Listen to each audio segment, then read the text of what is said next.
You need to relax. It's just anxiety. That was the sentence my doctor repeated for 8 months. 8 months while I felt my body betraying me, screaming for help.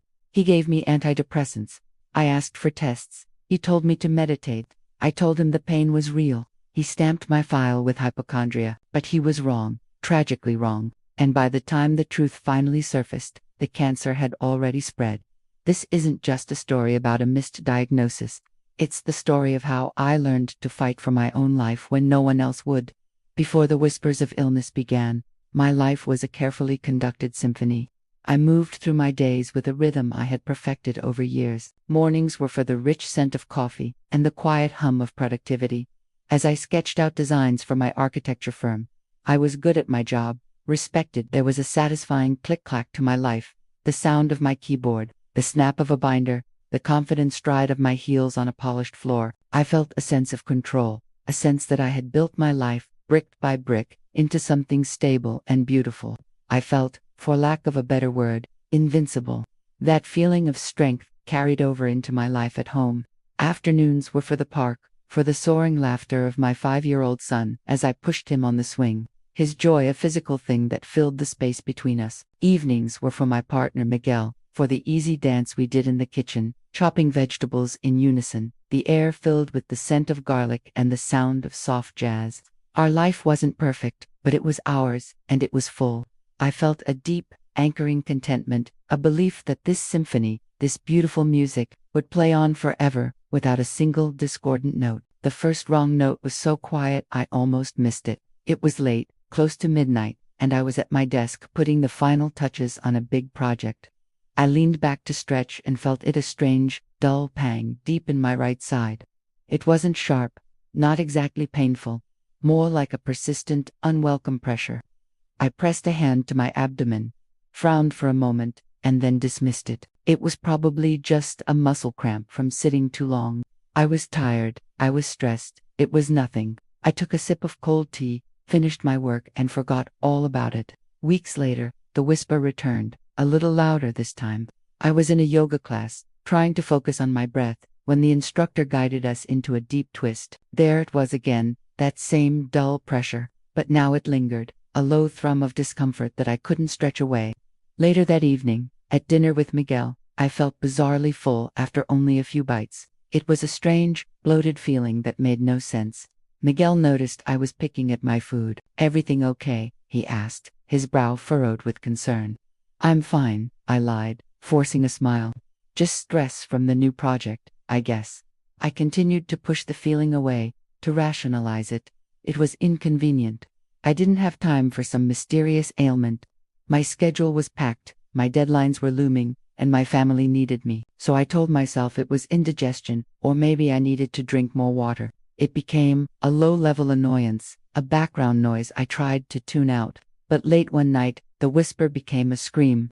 I woke from a deep sleep, gasping, the pain now sharp enough to steal my breath. I sat up in the dark, clutching my side, and for the first time, denial gave way to a cold, creeping fear. That fear became my new, unwelcome shadow. The symptoms were no longer occasional visitors, they had moved in. A profound fatigue settled into my bones, a weariness so heavy it felt like I was moving through water. I'd find myself staring blankly at my computer screen at work, the numbers and lines blurring together. I nearly dozed off during a crucial client meeting, snapping awake just in time, my heart hammering with shame. The vibrant energy I'd always taken for pride had been siphoned away, leaving a hollowed-out version of myself in its place. At home, the change was even more pronounced. My son would run to me with a book or a toy, his eyes bright with expectation, and I'd have to tell him, "Not right now, sweetie. Mummy's too tired." The confusion in his face was a tiny dagger in my heart. Miguel watched me with a growing sense of alarm, his attempts to help met with my irritable exhaustion. The pain in my abdomen was now a constant, a dull ache that colored every moment. I felt like I was failing at everything as a mother, a partner, a professional. I felt like my own body was staging a revolt, and I had no idea why. Finally, one evening, Miguel sat me down on the sofa. He took my hands in his expression a mixture of love and deep worry. "This isn't just stress," he said, his voice gentle but firm. "The fatigue, the pain, the way you've stopped eating. You have to see a doctor, please." Hearing him list the symptoms out loud made them impossible to ignore any longer. A strange mix of emotions washed over me, the terror of what a doctor might find, but also a profound sense of relief. The burden of pretending, of holding it all inside, was finally being lifted. I nodded, unable to speak, and let him hold me. That night, sleep was impossible. The fear, now given voice, was a wild animal pacing in my chest. I reached for my phone, the blue light harsh in the darkness. I did the one thing everyone tells you not to do. I typed my symptoms into the search bar. Persistent abdominal pain, extreme fatigue, feeling full early. The screen filled with a dizzying array of possibilities, from the mundane, like irritable bowel syndrome, to the alarming, like Crohn's disease. Then my eyes landed on the word I had been subconsciously dreading: cancer. I fell down the rabbit hole, link after link, forum after forum, my thumb scrolling endlessly. My logical mind screamed at me to stop. "This is crazy. You're just feeding your anxiety. You're young, you're healthy." But another part of me, a more primal, terrified part, couldn't look away. Every symptom list, every patient story, seemed to hold up a distorted mirror to my own experience. I was no longer in control. I was at the mercy of algorithms and anecdotal evidence, each click pulling me deeper into a spiral of digital age hypochondria. Then, I found it. A forum for ovarian cancer survivors. As I read their stories, a chill spread through my body that had nothing to do with the late hour. Woman after woman described the same vague, insidious symptoms. They wrote about months, sometimes years, of being dismissed by doctors. They were told it was stress, menopause, digestive issues, or, most commonly, anxiety. Their words were an echo of my own secret fears, a terrifying chorus of shared experience. Was this just a coincidence, or was I reading a dark premonition of my own future? The next morning, I felt hollowed out, my eyes gritty from a sleepless night. The fear from the forum was still clinging to me like a shroud.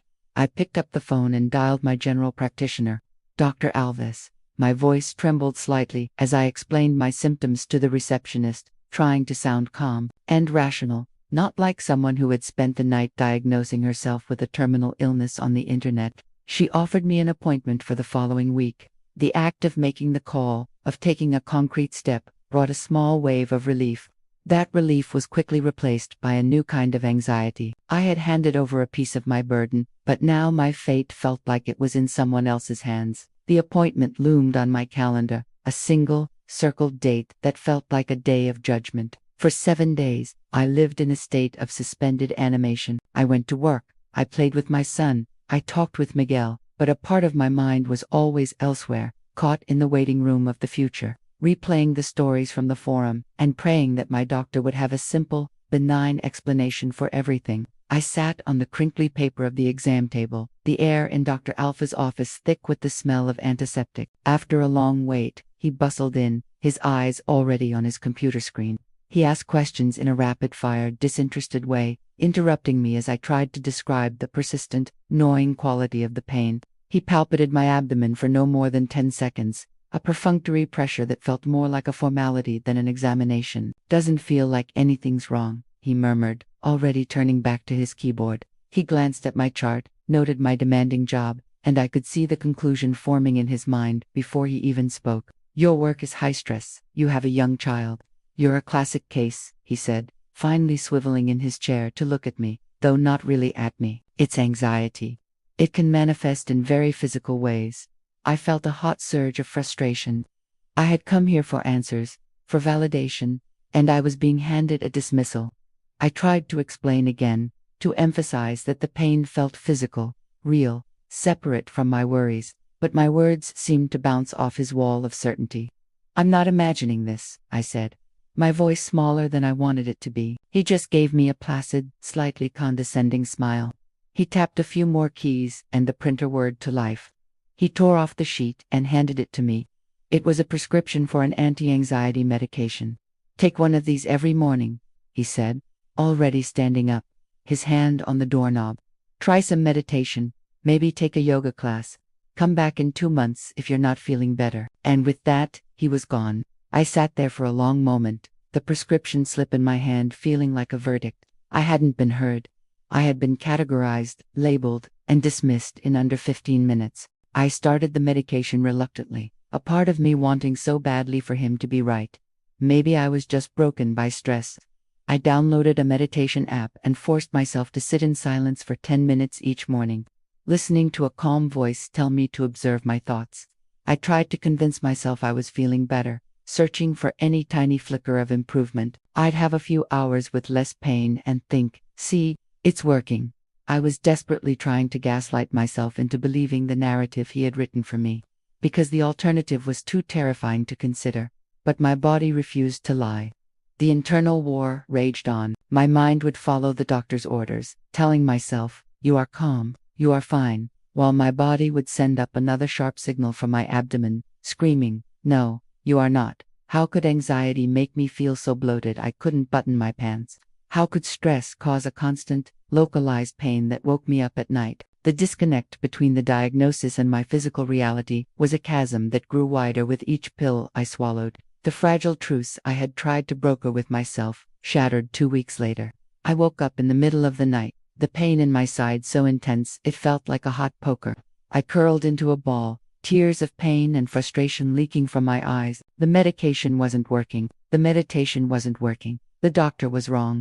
And in that dark, lonely moment, the fear returned with a vengeance, no longer a whisper or a shadow, but a roaring certainty that something was deeply, terribly wrong with my body. I was back in Dr. Alf's waiting room less than a month after my first visit. This time, the wait felt longer, more charged. When he finally called my name, his expression was one of clear annoyance. I sat in the chair opposite his desk, determined to be heard. I explained calmly that the medication wasn't helping the physical symptoms, that the pain was, in fact, getting worse. I watched him as I spoke, and I saw no empathy, no curiosity, only a deepening skepticism. I felt less like a patient seeking care, and more like a student being reprimanded for not doing her homework properly. I had rehearsed what I would say, focusing on facts, trying to keep the emotion out of my voice because I knew, instinctively, that any display of female emotion would only confirm his diagnosis of anxiety. "I know my body," I said, my voice steady despite the tremor I felt inside. "This is not what anxiety feels like for me." He leaned back, tenting his fingers, and gave me that same placid, infuriating smile. He didn't believe a word I was saying. I could feel my composure cracking, the frustration so thick in my throat I could barely breathe. He thought I was a hysteric. "Clara," he said, his voice dripping with false patience, "somatization is a very powerful phenomenon. The mind can create very real physical sensations. These medications also need time to build up in your system." He refused to consider any other possibility. He wasn't a doctor investigating a mystery. He was a judge who had already passed sentence. "We'll increase the dose," he concluded, already scribbling on a new prescription pad. "And I'm going to give you a referral to a psychiatrist." He was pushing me away, handing my body off to someone who would treat my mind, because he had already decided my body wasn't the problem. That night, the tension that had been simmering in our house for weeks finally boiled over. Miguel found me in the kitchen, silently weeping over the sink, the new prescription clutched in my hand. His initial worry quickly curdled into a helpless anger at the doctor, anger at the situation. He tried to be supportive, but his own fear and frustration were palpable. "Maybe we should just try what he says for a little longer," he suggested, and I snapped, hearing it as a betrayal, as if he was siding with the doctor against me. It was our first real fight about my health, a miserable, whispered argument in the dark. I was consumed by a tidal wave of guilt. I felt like a black hole, pulling the light and joy out of my home. I was a burden to Miguel, a tired, irritable mother to my son. The doctor's dismissal made my suffering feel illegitimate, which only compounded the guilt. If it was just anxiety, then wasn't it my fault? Shouldn't I be able to just think my way out of it? The isolation was profound. Even lying next to Miguel in bed, I felt utterly alone, trapped in a body that was screaming for help, while the world told me to just calm down. I knew I couldn't go back to Dr. Alves. His mind was made up. So, in another late-night blue-lit session, I started my search again, not for symptoms this time, but for solutions. I researched doctors in a neighboring city, looking for someone with stellar reviews, someone described as a good listener. The act of searching, of taking control back, was a small rebellion. I made an appointment with a Dr. Lima, a woman, which gave me a fragile, perhaps naive, sliver of hope that she might understand differently. The new office was brighter, the staff friendlier. Dr. Lima had a warm smile and she really listened as I recounted my entire 8-week ordeal. She nodded, she made eye contact, she validated my frustration with Dr. Alves. For the first time, I felt seen. She ordered a basic blood panel and an abdominal ultrasound. Hope, bright and fierce, surged through me. Finally, I thought, someone is taking me seriously. We're going to get answers.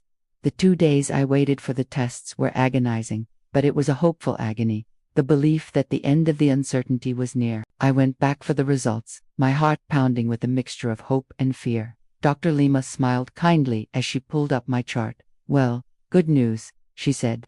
Your blood work is perfect, and the ultrasound didn't show anything of significance. My heart sank like a stone. So what is it? I asked, my voice barely a whisper. She explained that, given the normal test results and my stress levels, the most likely culprit was severe irritable bowel syndrome. She recommended probiotics and a change in diet. It was the same conclusion, just delivered with a spoonful of sugar. It was a dead end. My performance at work, once my pride, went into a nosedive. The mental fog from the constant pain and fatigue was impenetrable. I received an email from my boss, gently expressing concern over a missed deadline, which felt like a polite warning shot. During a video conference with an important client, I found myself completely lost, unable to follow the conversation. I saw the looks of confusion and impatience on the faces on my screen. I was there in body, but my mind was adrift in a sea of exhaustion. My professional identity, the capable, sharp architect, was dissolving. I felt like an imposter in my own life. The shame was a constant companion, a heavy cloak I couldn't take off. I made a significant error in a set of blueprints, a mistake born of pure cognitive exhaustion that my past self never would have made. It was caught, luckily, but the incident shook me to my core. I knew my mind was still sharp, but it was trapped inside a body that was failing, and the harder I tried to push through, the more my body rebelled. The fear of losing my job, the career I had worked so hard to build, became another source of gnawing anxiety. And then, a new symptom appeared, one that was impossible to ignore or attribute to stress. During that awful video call, I felt a strange pressure building in my abdomen. Throughout the day, it grew worse. It was a distinct, visible bloating. My pants, which had been comfortable that morning, felt tight by the afternoon. When I got home, I stood in front of the mirror and stared at my reflection. My stomach was swollen, distended. I looked like I was 4 months pregnant. It wasn't a feeling anymore. It was a physical sign, an undeniable piece of evidence that my body was screaming for help. Armed with this new, undeniable evidence, I tried to explain what was happening to my closest friends and family. Their reactions were a masterclass in well-intentioned gaslighting. My mother, her voice laced with concern, reminded me how much worry can affect the digestive system. A close friend earnestly suggested a weekend yoga retreat to recenter myself. They weren't being cruel. They loved me. But with every piece of advice, every suggestion that the solution was mental rather than medical, the walls of my isolation grew higher. They were trying to soothe a worried mind, while I was trying to describe a body in revolt. The loneliness was suffocating. I felt like I was living in a different reality from everyone else, screaming a truth that only I could hear. I began to doubt myself in a way I never had before. Was I mad? Was I manifesting these symptoms through sheer force of will? The external chorus of doubt was beginning to erode my internal conviction.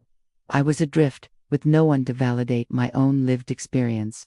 The world saw a stressed-out young woman, while I saw a stranger in the mirror with a swollen, painful abdomen. I hit the bottom. One afternoon, I came home from work, lay down on the sofa, and pulled a blanket over my head. I couldn't muster the energy to move, to speak, to even think. The fight had gone out of me, replaced by a terrifying, hollow apathy. Maybe they were all right. Maybe this was my life now, a gray, painful existence ruled by an illness of the mind. I heard my son and Miguel come home, their voices muffled through the fabric of the blanket. I didn't move. In that moment, I had surrendered completely to the narrative that I was broken. And then, something shifted. As I was lying there, a pain unlike anything I had felt before ripped through my abdomen. It was a searing, electrifying agony that made me cry out, arching my back on the sofa. It wasn't the dull ache I had grown accustomed to. This was a 5-alarm fire. In an instant, the apathy was burned away by a white-hot surge of adrenaline. It was the kind of pain that couldn't be rationalized, couldn't be meditated away, couldn't be blamed on stress. It was a physical, undeniable truth. That pain forged a new kind of resolve in me. Despair turned to rage. I was no longer a supplicant asking for help. I was a warrior demanding it. I grabbed the phone and dialed Dr. Alves's office. When the receptionist answered, the timid, pleading woman from my previous calls was gone. My voice was cold, hard, and unwavering. I told her I was in extreme pain and I needed to be seen that day. When she offered an appointment for the following week, I cut her off. "I will be there at 5 p.m., I said, "and I will not leave without a referral for a CT scan." I stood in his office that evening. I refused to sit on the exam table. I felt like a prosecutor presenting her final argument. I laid out the timeline of my symptoms, the failure of his treatments, and the new, alarming bloating. My voice devoid of emotion. Then, I took out my phone and showed him the pictures I had taken of my swollen stomach over the past week. I watched his face as he swiped through them. For the first time, I saw the armor of his professional certainty crack. I saw a flicker of doubt, maybe even of fear, in his eyes. He was quiet for a long time, looking from the phone back to my face. The smug confidence was gone, replaced by a weary resignation. Perhaps he saw the unshakable conviction in my eyes.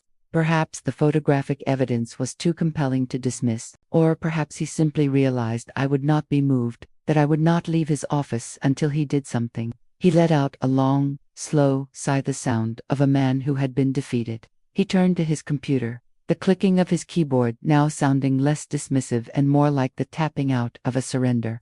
"All right," he said, not looking at me. "I'll refer you to a gynecologist, and I'll order a CT scan of the abdomen and pelvis." He printed the forms and handed them to me without a word. I didn't say thank you. I simply took the papers, the first tangible proof that my suffering was being acknowledged, and walked out. In the car, I called Miguel, my voice finally breaking as I told him. The relief was immense, but it was immediately followed by a new, colder wave of fear. I had won the battle to be heard. Now I had to face what my body was actually trying to say. The night before the scan was silent and heavy. Miguel and I lay in bed, not speaking, but his hand on my back was a small, warm anchor in an ocean of anxiety. The next day, I was in a hospital gown, lying on the narrow, cold table of the CT machine. The technician was kind but businesslike as she injected the contrast dye, a strange, warm flush spreading through my body. The table slid backward into the humming, worry donut of the machine. I closed my eyes, the rhythmic, mechanical sounds washing over me, each one feeling like a camera shutter capturing my deepest secrets. I tried to control my breathing, to meditate for real this time, but my mind was a whirlwind. This machine would see what everyone else had refused to. It would provide an answer, for better or for worse. There was a strange sense of peace in that surrender. My part in the fight for a diagnosis was over. Now it was up to science. When the scan was finished and the table slid out, I opened my eyes and looked at the technician. He was focused on his monitor, his face a professional mask, but for a split second, his eyes met mine and then quickly darted away. It was a tiny thing, but it was enough. He had seen something. The call came the next afternoon. The phone rang, and the caller ID showed Dr. Alves's office. My heart leaped into my throat. It was the receptionist, but her tone was different. The usual briskness was gone, replaced by a careful, measured softness. "Clara," she said, "Dr. Alves has reviewed your scan results. He'd like you to come in this afternoon to discuss them." There was a pause, and he suggested you bring your husband with you. Those 6 words hung in the air, echoing in the sudden, roaring silence of my mind. Nobody ever asks you to bring your husband to hear good news. The world seemed to slow down, the colors draining from the room. I hung up the phone and looked at Miguel, my lips forming the words the receptionist had said. I saw my own terror reflected in his eyes. The ambiguity I had been living with for months had just collapsed into a terrifying certainty. They had found something. It was bad. The drive to the office was a blur. We were back in the same room, the same sterile environment. But the power dynamic had been irrevocably altered. Dr. Alves walked in, and for the first time, he looked me straight in the eye. His face was grave. He sat down, not behind his desk, but in the chair next to it, closer to us. He had my CT scan images up on his monitor. He took a deep breath, the sound unnaturally loud in the quiet room. "Clara," he began, his voice low and stripped of all its previous arrogance. "The scan showed. It showed a significant mass on your right ovary. It's quite large." He turned the screen towards us, pointing at a large, shadowy shape that seemed to be consuming the image. "And there are other areas of concern here, and here. It appears to have spread to the lining of the abdomen." I heard the words, mass, ovary, spread, but my brain couldn't process them. It felt like I was floating outside my body, watching a scene from a movie. There was no anger, no "I told you so." There was only a profound, hollow shock. Miguel squeezed my hand, his knuckles white. He started asking questions about what it meant, his voice strained, but I couldn't speak. I just stared at the ghostly image on the screen, the proof of the monster that had been growing inside me. While I was being told I was just anxious, Dr. Alves was suddenly a flurry of efficiency. The condescending, dismissive doctor was gone, replaced by a man in crisis mode. He was already on the phone with the city's top cancer center, his voice urgent, speaking in a rapid-fire language of medical codes and terminology. The irony was bitter, but I was too numb to appreciate it. He was booking me an appointment with a gynecological oncologist, a Dr. Sofia Mendez, for the very next morning. He handed me a disc with my scan images and a thick folder of reports. He couldn't quite meet my eyes as he did. We walked out of his office and back into the bright afternoon sun. The world was still moving. Cars were driving by. People were laughing on the sidewalk. The sheer normalcy of it all felt like an insult. How could the world be the same when mine had just shattered into a million pieces? I felt completely disconnected, a ghost moving through a life that no longer felt like my own. My name was on the referral form, but I didn't know who that person was anymore. Dr. Sofia Mendez's office was a different world. The lighting was soft, the chairs were comfortable, and the air was calm. Dr. Mendez herself was a woman with kind eyes and a quiet, commanding presence. She sat down directly in front of Miguel and me, creating a small circle of intimacy.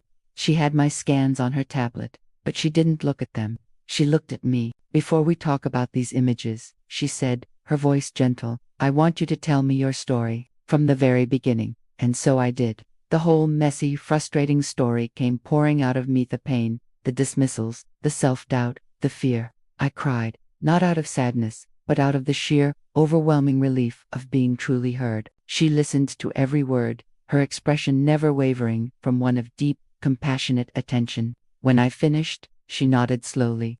"I am so sorry you had to go through that," she said. "You were right to keep fighting. Your intuition was correct." In that moment, her validation was like a healing balm on a wound I didn't even know was still open. She then turned to the medical facts, explaining everything with a calm clarity that cut through my fog of shock. She said she strongly suspected ovarian cancer, but that we needed more information. She laid out a clear, methodical plan. First, a blood test to check for a tumor marker called Q-1-20-5. Next, a guided biopsy to get a tissue sample, which would give us the definitive diagnosis and tell us exactly what kind of cells we were dealing with. She drew diagrams. She explained the procedures. She answered our questions before we even knew we had them. For the first time in months, I felt a flicker of something other than fear. Having a plan, a strategy, made the monster feel manageable. It was no longer a nameless horror. It was an enemy with a name, and we now had a map for the battlefield. Dr. Sofia's confidence was infectious. I left her office still terrified, but the terror was different now. It was the fear of a soldier heading into a known battle, not the panic of someone lost in the dark. I had an ally. I had a path forward. A few days later, I was back in the hospital for the biopsy. I lay on my stomach on a CT table, the room buzzing with the quiet efficiency of the interventional radiology team. The radiologist explained that he would use the scanner to guide a long, thin needle through my back to the mass on my ovary. I was awake, lightly sedated, acutely aware of the strange pressure as the needle made its journey deep inside my body. It felt like a final, necessary violation of physical intrusion to get at the truth that had been hiding for so long. The radiologist worked with intense focus, taking several small core samples of the tumor. "We have good samples," he said, his voice reassuringly calm when it was over. "They're going to pathology now. We should have the report in a few days. Those words, a few days, stretched before me like an eternity. We had come so far, pushed through so many walls of disbelief. And now everything hinged on what a microscope would reveal about those tiny slivers of my own tissue. Those days of waiting were a unique form of torture. Life was on hold, suspended in a terrible limbo between suspicion and certainty. Every ring of the phone made my heart seize. Miguel and I tried to maintain a sense of normalcy for our son, but a heavy cloud of unspoken dread hung over our home. I felt strangely nostalgic for the fight to be believed. That battle had been replaced by a silent, terrifying prayer for the outcome of this new one. Finally, the call came. It was Dr. Sophia. Her voice was kind, but professional, impossible to read. "Clara," she said, "the pathology results are back. Can you and Miguel come in tomorrow morning to talk?" We sat in the same calm, quiet room, but this time the air was thick with a gravity that felt immense. Dr. Sophia didn't waste any time with small talk. She looked directly at me, her gaze steady and compassionate. "The biopsy confirmed what we suspected," she said, her voice soft but clear. "It's a high-grade serous carcinoma of the ovary." The clinical words hung in the air, foreign and yet intimately mine. "Based on the CT scan and the biopsy results, we're staging it as stage 3C. This means the cancer has spread from the ovary into the lining of your abdomen." The world went silent. The sounds of the office, the city outside, my own heartbeat, it all faded away. The words echoed in my head, a terrifying mantra. Carcinoma, high grade, stage 3, spread. It was no longer a suspicion or a fear. It was a fact, a label now permanently affixed to my life. I felt a strange detachment, as if I was watching a stranger receive this devastating news. I couldn't cry. I couldn't speak. I could only stare at the kind face of the woman who had just delivered my death sentence. Miguel's hand found mine, his grip the only thing tethering me to reality. But Dr. Sophia didn't let us linger in the shock.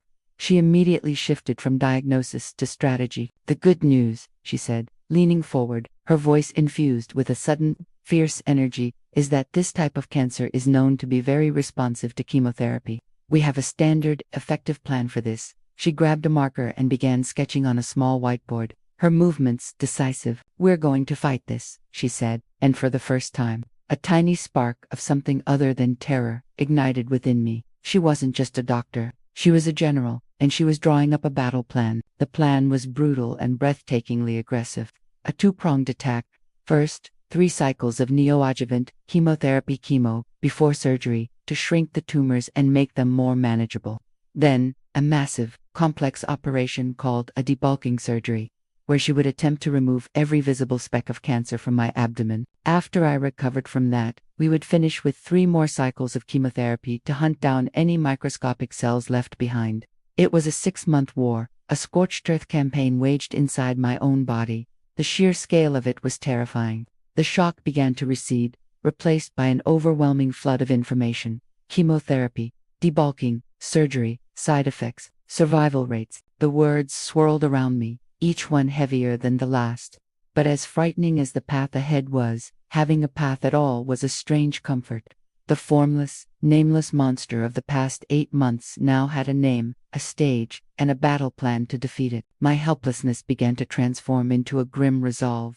If this was what it took to live, then this was what I would do. I would walk through fire. The next few days were a blur of phone calls. Telling my parents was the hardest thing I had ever done. I could hear my mother's sharp intake of breath, followed by a choked sob that broke my heart. I had to be the strong one, reassuring them even as my own world was crumbling. I had to find a way to explain to my 5-year-old son that Mommy was sick, that she would have to take a very strong medicine that would make her hair fall out. Each conversation was a fresh trauma, forcing me to say the words "I have cancer" out loud, making it more real each time. The support was immediate and overwhelming. Friends and family, horrified by the news, rallied around us, but their shock and grief were another burden to bear. I found myself comforting them, managing their fear on top of my own.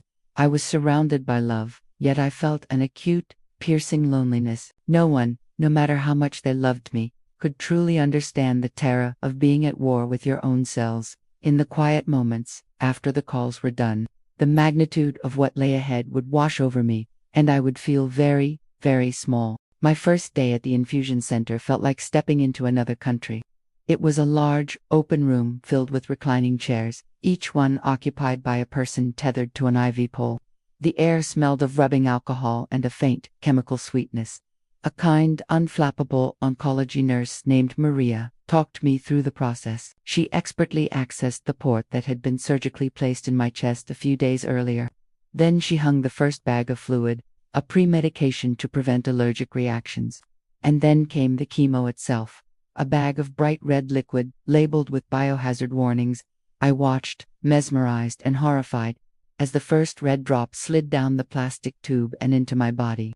This was it. I was willingly letting poison be pumped into my veins in the hope that it would kill the cancer before it killed me.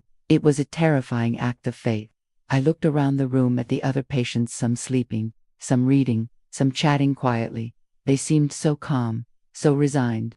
I felt like a terrified freshman on the first day of a school I never wanted to attend. I was a member of the club now. The infusion took 5 hours. I felt fine during the process, just tired. Maria warned me that the real effects wouldn't kick in for a day or two. Go home, rest, and stay hydrated, she said cheerfully as she disconnected me. I walked out of the cancer center feeling strangely normal, almost anticlimactic. For the next 24 hours, I allowed myself a sliver of hope that maybe it wouldn't be so bad. Maybe I would be one of the lucky ones who tolerated it well. That hope was a fragile, foolish thing. The crash came on the morning of day 3. I woke up feeling a profound, bone-deep sickness. A wave of nausea so powerful it was completely debilitating sent me running for the bathroom. The next 48 hours were a living hell. I was too weak to stand, too sick to eat, too exhausted to even cry. Miguel was my constant shadow, holding a cup of water to my lips, changing the cool cloth on my forehead, his face a mask of helpless anguish. This wasn't a side effect. It was a chemical siege, an utter annihilation of my body's well-being. In those dark, wretched hours, I understood the nature of the fight. The pain of the disease had been replaced by the agony of the cure. It was a brutal, humbling experience that stripped me of all dignity. There were moments of pure misery when I didn't think I could go on, when I wondered if this was even worth it. But then I would think of my son's face, of Miguel's hand in mine, and I would find a reservoir of strength I never knew I had. This was the price of a chance to live, and I had to pay it. Just as I began to recover from the sickness of the first cycle, a new crisis began. About 2 weeks after the infusion, I woke up and saw a startling amount of hair on my pillow. Throughout the day, it came out in clumps in the shower, in my hairbrush, in my hands when I touched my head. It was a slow, horrifying process of erasure. My hair, which had always been a source of simple vanity, was a casualty of the war, a visible sign to the world that I was sick. I couldn't bear the slow, passive loss. I needed to take control of something, anything. One evening, I sat on a stool in the bathroom and handed Miguel the electric clippers. His hands were shaking, his eyes filled with tears. "Are you sure?" he whispered. I nodded, unable to speak. He gently, lovingly, shaved my head. With each pass of the clippers, I felt a strange sense of liberation mixing with the profound grief. When he was done, I stared at the stranger in the mirror, pale, bald, with dark circles under my eyes. There was no more hiding. This was me now, a cancer patient, a fighter. The next 2 cycles of chemo were a grueling routine of sickness and recovery.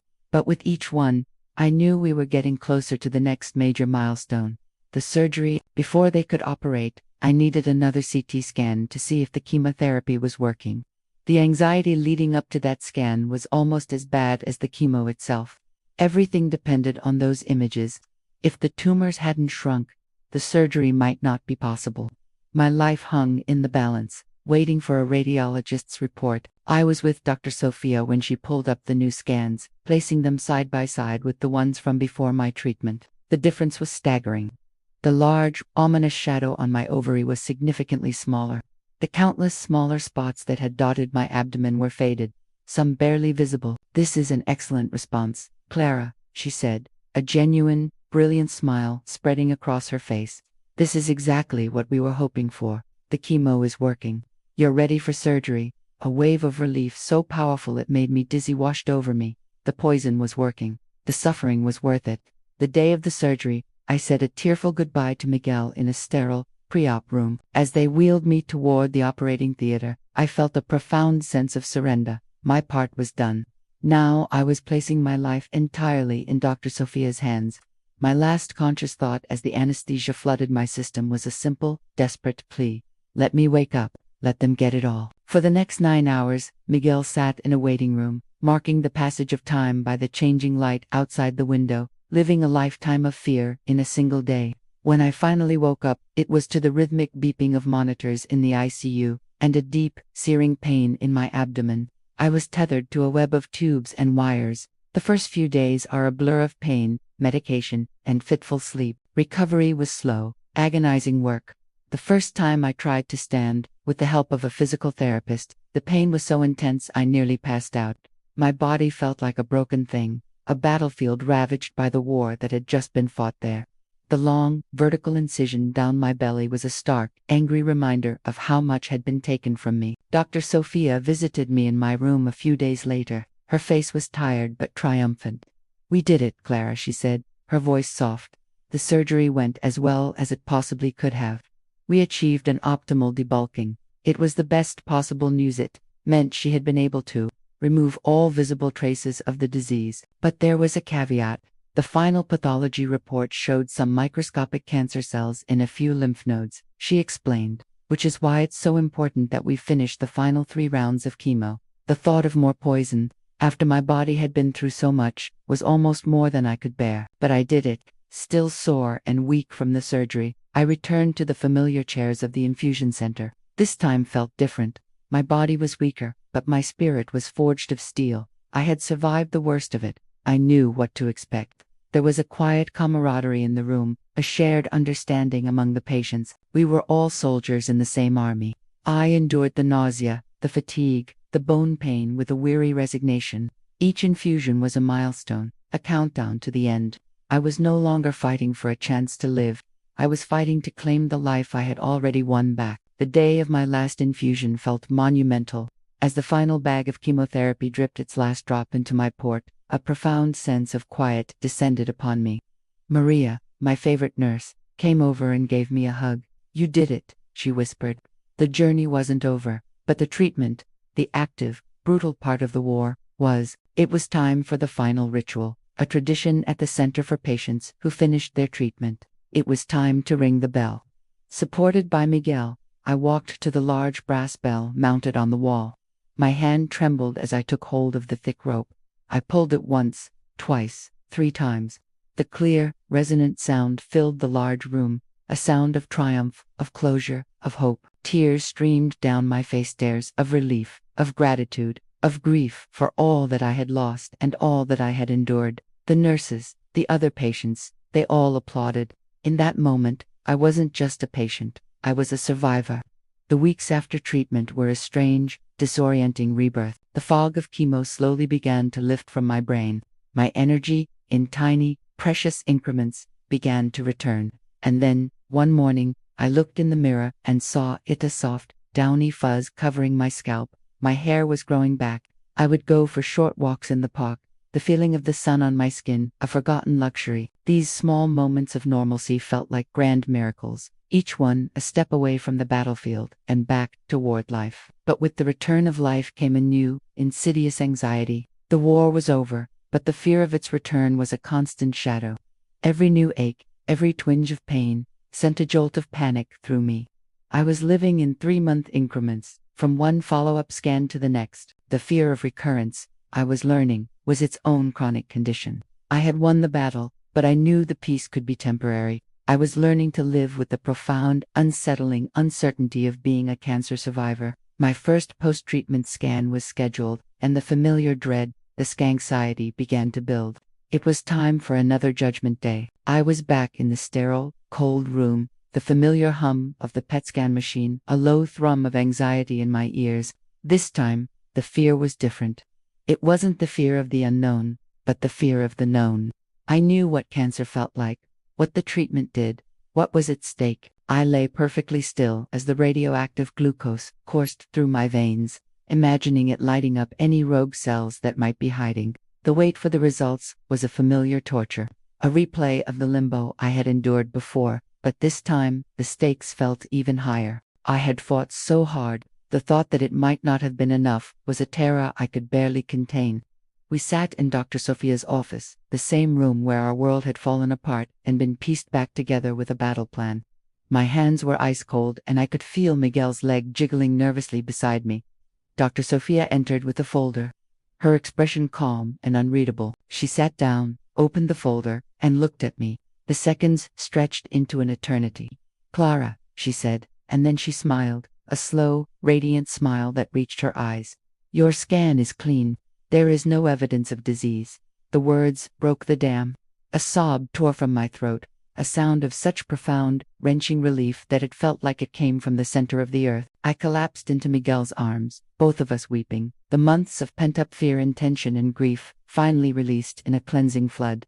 Dr. Sophia gave us a moment, a silent, respectful witness to our catharsis. She explained that we would call it remission. It wasn't a cure, but a reprieve. The war was over, but we would have to remain vigilant watchmen for the rest of my life. Life after cancer didn't snap back to normal. It was a slow, tentative process of navigating a new landscape. My body was a foreign country, marked by a long pale scar on my abdomen and a persistent tingling neuropathy in my fingertips, a permanent souvenir from the chemo. My energy came and went in unpredictable waves.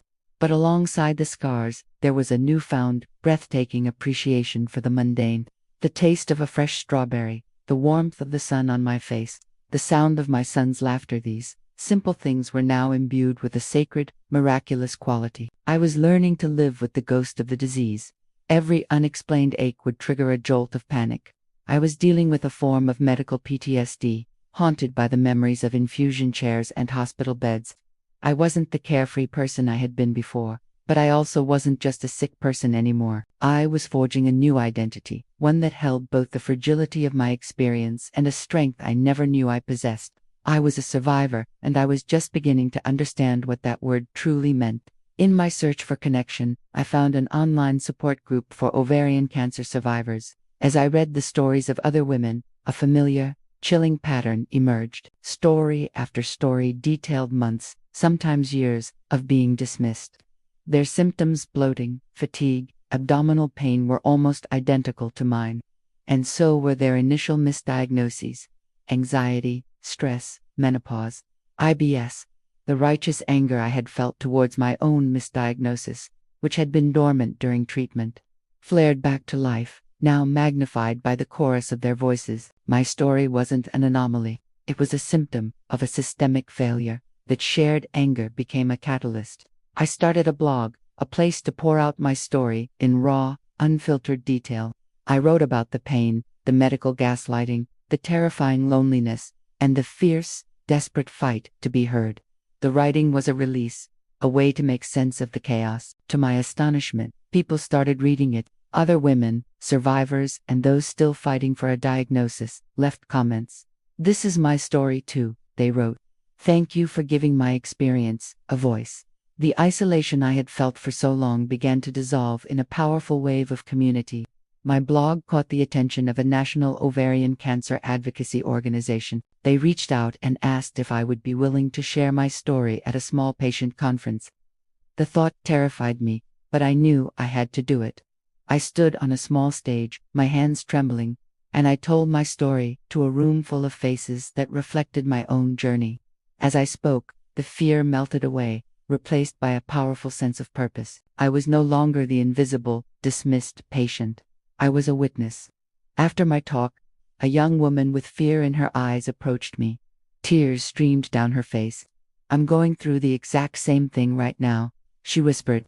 "My doctors keep telling me it's just stress." I was starting to think I was crazy. She grabbed my hand. "Thank you.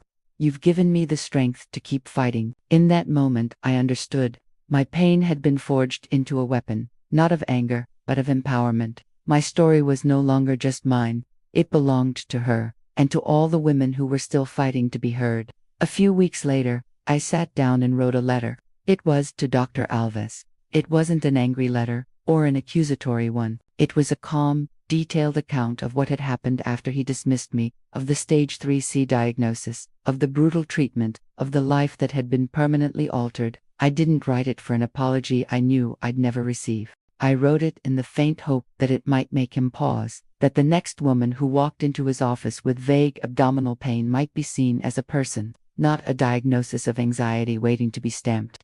I mailed the letter and I never heard back. And I realized, to my surprise, that I was okay with that. The act of writing it, of sending my story back to its point of origin, was the closure I needed. I didn't need his validation anymore. I had found my own. Forgiving him wasn't about absolving him. It was about releasing myself from the weight of the bitterness I had been carrying. It was the final step in taking back my own power. My life now is a quiet symphony, composed of smaller, more precious notes. I still work, but I close my laptop at 5 p.m. I still go to the park with my son, but now I'm the one who suggests we stay a little longer. Miguel and I walk on the beach, our hands intertwined, saying nothing and everything. I sometimes look at the pale scar on my belly in the mirror, and I no longer see it as a mark of damage. I see it as a testament to my survival, a map of a journey that almost killed me, but instead taught me how to truly live. My journey began with a doctor telling me it was all in my head.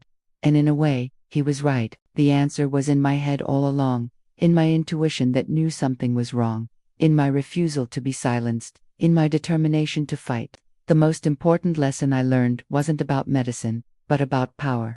The power to listen to your own body, the power to demand answers, and the profound, life-saving power of being your own fiercest advocate. If there is one thing I want you to take away from my story, it is this. You are the world's leading expert on your own body. If you feel that something is wrong, keep asking, keep pushing, and do not stop until you are heard. Your life may depend on it. If this story resonated with you, please subscribe to the channel and share your own journey in the comments. Together, our voices are so much louder.